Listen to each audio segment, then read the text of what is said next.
We are the Toad Patrol. We're volunteers who come down here early in the new year, and we're helping the toads who have been hibernating over in the fields there cross the road, which is quite dangerous, so that they can lay their spawn in Haddon Woods Lake, which is on that side of the road. And just about this time, most of them have been across because we're at the end of season, and some of them are now, or most of them are going back. So we're right at the end of the season. So we may find some tonight or not. I'm not sure. It's just after sunset when they tend to make their journey.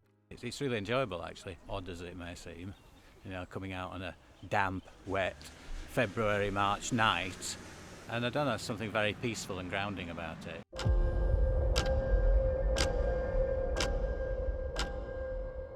So you might wonder why toads need help. It's because they get squashed on the road, and often there'll be glaring headlights, which doesn't help them. They can't scoot away, like a small animal. They can hop a little bit.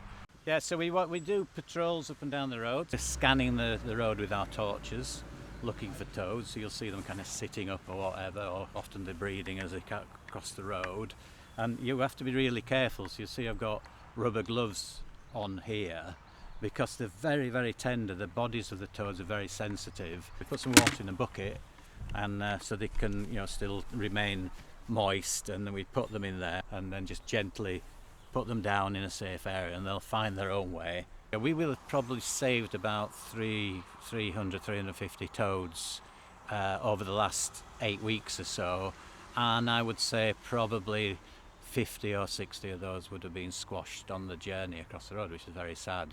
So it does hurt as well, because you think these are living creatures, and as they're going extinct, they're certainly in decline, 30% decline since 1970.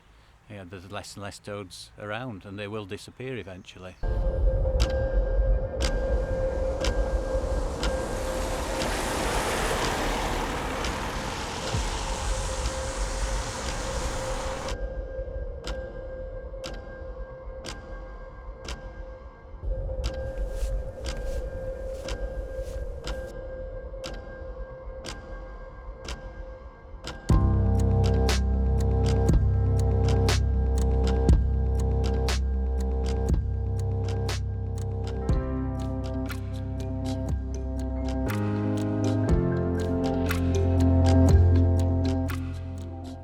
People, they talk about climate emergency, what can I do? They talk about it's too big for us to resolve, but the fact is every single person can do something, and if they do that with a good heart, it really helps. Like people get anxious about the things that are going on in the world, but even these small acts are really, really helpful to help, make people think they can do something, because they can. These many small acts like this, I think, are really powerful for good for us as a species ourselves, and against the problems that we're faced with.